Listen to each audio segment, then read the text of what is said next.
to 1/3 of the stars, which are the angels. Yeah. They had a choice. It said that the angel who kept not their first estate, he keeps them in reserve until they're in change right now until this judgment. Okay. Because Lucifer actually was he was a good doer. He was an archangel. He was the archangel, but because of his heart wasn't right. Well, no, because we have the free will. He chose. He wanted to be like God. He wanted to be above God, and that's blasphemy. Too much power. Yeah. Let me ask you one quick question. We had 8 billion. You gave us about 8 billion humans. Yeah. Is there any scripture that gives us a number of how many of that 1/3 we're dealing with down No, there's no number. It's very vague. It talks about in the book of Jude, behold, I said the Lord come with 10,000 thousands. So it's vague. We don't know. In some ways, it's a number that no man can number. There's no such thing, which means no man can really count. You know, you can't sit down and count. There's a no man can number. We could put a number on it, but we don't know what it is. Okay. Like trillions of dollars. Yeah, but is that what John said? He saw a number that no man can number. Sure. So referring to when John, what was John referring to when he said that? What's that? Well, I think it's talking about saving. Oh, yeah. Okay. Sure, salvation. Right, the seed. Great revival, yeah. And even that, even that's going to be the small portion to the ones that are going to go into destruction. Jesus says, broad is the way that leadeth to destruction, and many there be that go thereat. But straight is the way and narrow, and few there be that find it. So relatively speaking, it's few compared to the multitude that are going to be lost. So yes, every man has a free choice. Okay? So, and then he's going to destroy the devil, and the devil's going to be cast where now after this? Lake of fire. He's done for. So the accuser of the brothers is gone. And then we come to the great white throne judgment. This is the final judgment. Talks about the rest of the dead not until the 1,000 years are finished. Okay? And then verse number 10. The devil that deceived them was cast to the lake of fire and brimstone, where the beast and the false prophet are. They shall be tormented day and night for how long? Forever. And I saw a great white throne. Him that sat upon it from the face to earth fled. That's Jesus. And there was found no place for them. And I saw the dead, small and great, stand before God. And the books were open. And another book. Okay? And the sea gave up the dead. This is the second resurrection. Everyone who did not have part in the first resurrection will be resurrected here. Okay? And you're going to be judged. Thank you, Brother Chris. Out of there's 2 books. The book of life and the book of works, okay? Okay, let me read it, okay? And another, okay, verse number 12. And I saw the dead, small and great, stand before God, and the books were open, and another book was open, which is the book of life. And the dead were judged, and those things were written in the books according to their works, okay? Now, I didn't find the scripture, but we're in this book. He knows before when? Before you were born, right? Further than that, before you were gleaming in your dad's eye, right? Before that, what was your name in the book? Before the foundation of the world. He knows who's going to make it. Okay? And your name's written in the book. And God knows that. Now, it's not predetermined for you. It's foreknowledge. You make a determination where you're going to be saved. Because with God, there's no future or past. There's just what? Present.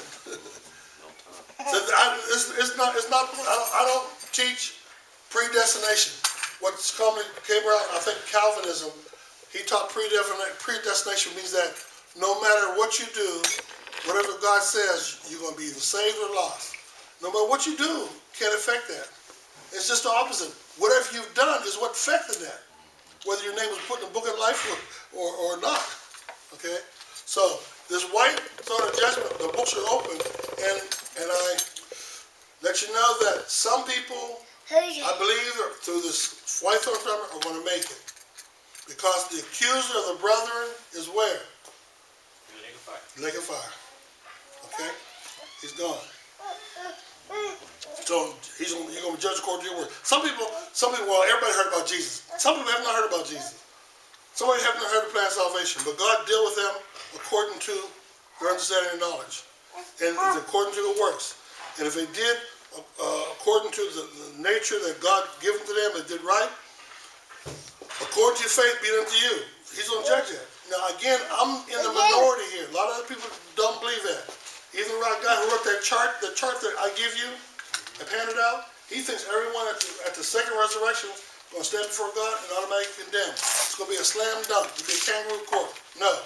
There'll be somebody who's going to make it. I don't want to stand there because you don't know.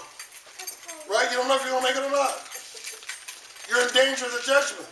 But if you're in front, You're taking a chance. yeah, but if you stand before the bema, judgment of Christ, you made it. Whether you get a gold crown, I don't care. As long as you get, I'm there. I made it. Okay.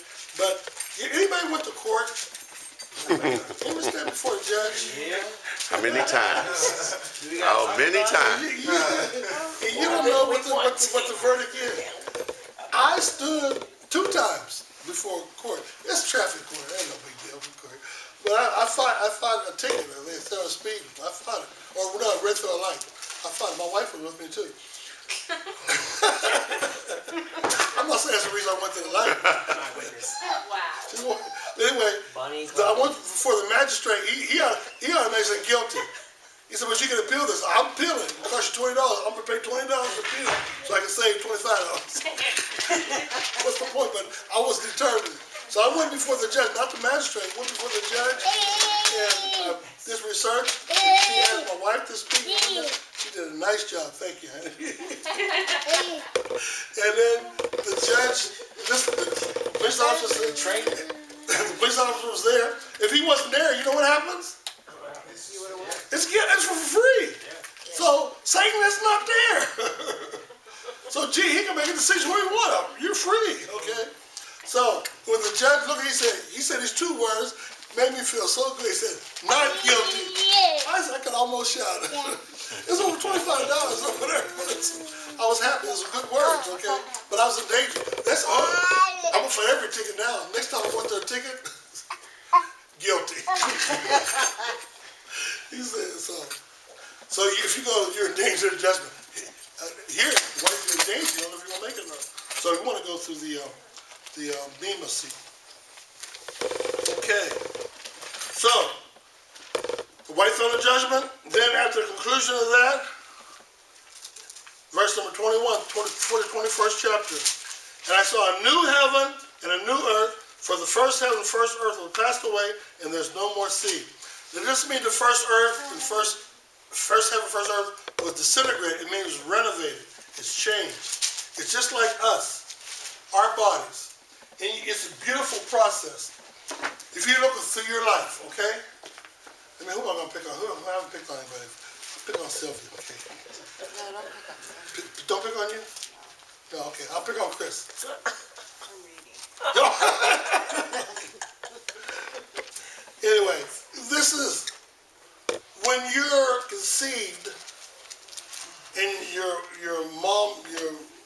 mom's womb. You're in the placenta, right? And you're in water. Uterus. Uterus. Okay. In the uterus, the placenta. Placenta is what feeds you. Okay, but it's inside the. You're inside the placenta, inside the uterus. I'm picking on you now. Amniotic sac. Amniotic sac. Thank you.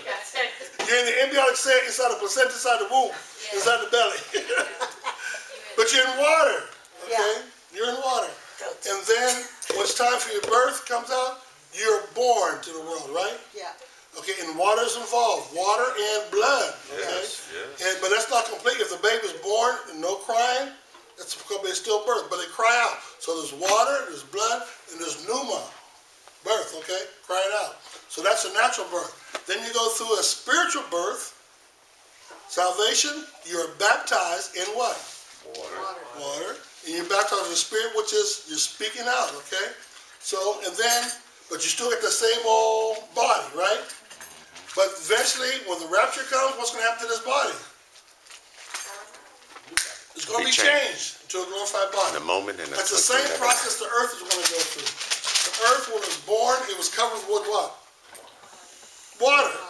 That's the placenta, the embryonic sac. Or the, what did you call it? Uterus. Okay. So, but you're born, okay? Then the earth went through its baptism. What was this baptism? Flood. The flood, okay? And then then it has to be the filled with the Spirit or the fire. That's going to be the renovation of the earth, okay? And that happens prior to the millennial reign. It's going to be changed, okay? It's going to be cleansed up. And then at the end of the millennial reign, it's going to be changed again. It's going to have its glorified body. So that's what's the same process that we go through as the earth is going to go through. So when we say that the earth is going to be destroyed by fire, we're not. It's not talking about being destroyed. Not being disintegrated, right? It's being renovated. Just renovated. Yeah, destroyed. It's going to destroy all the evil works. It's going to be completely just purified. Purified by fire. Talks about that in Corinthians too, about your works. The works that you do now, they're going to be tried by what? Fire. I preached a message, the fire test, okay? So you want to make sure you build gold, silver, precious jewels, but don't build any wood, hay, or stubble, because it's going to be burned up, okay?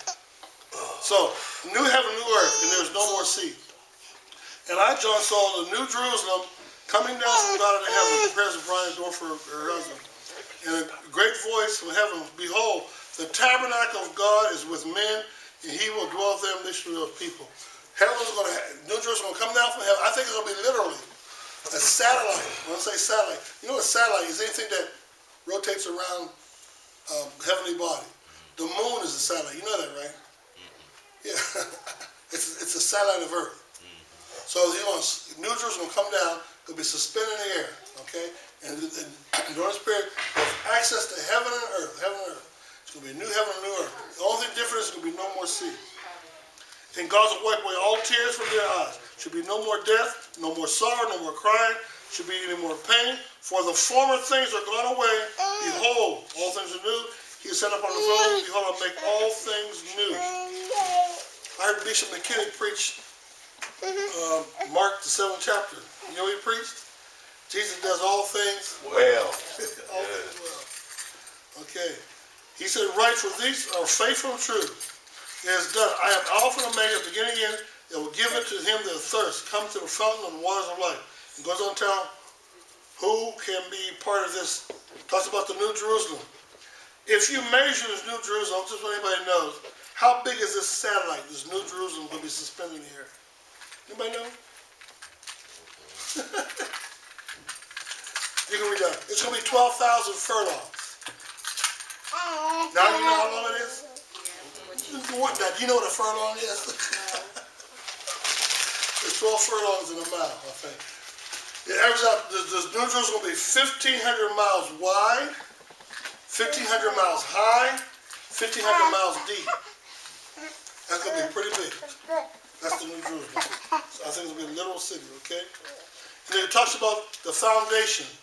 It's going to be gold, pearl, precious stones. That's the 21st chapter. Can't read all that. We're talking about, anybody know what the price of gold is right now? About $1,200, $1,300 ounce. Yeah. But see, it's precious. Up in the New Jerusalem, the streets going to be paved with gold. The gates are going to be one solid pearl, okay? So things that we value now is not going to be, we're going to be walking on it. That's what I'm trying to say. Okay, and then it talks about Jesus' pronouncement. He says, behold, this is a warning to us. I'm going to conclude with this.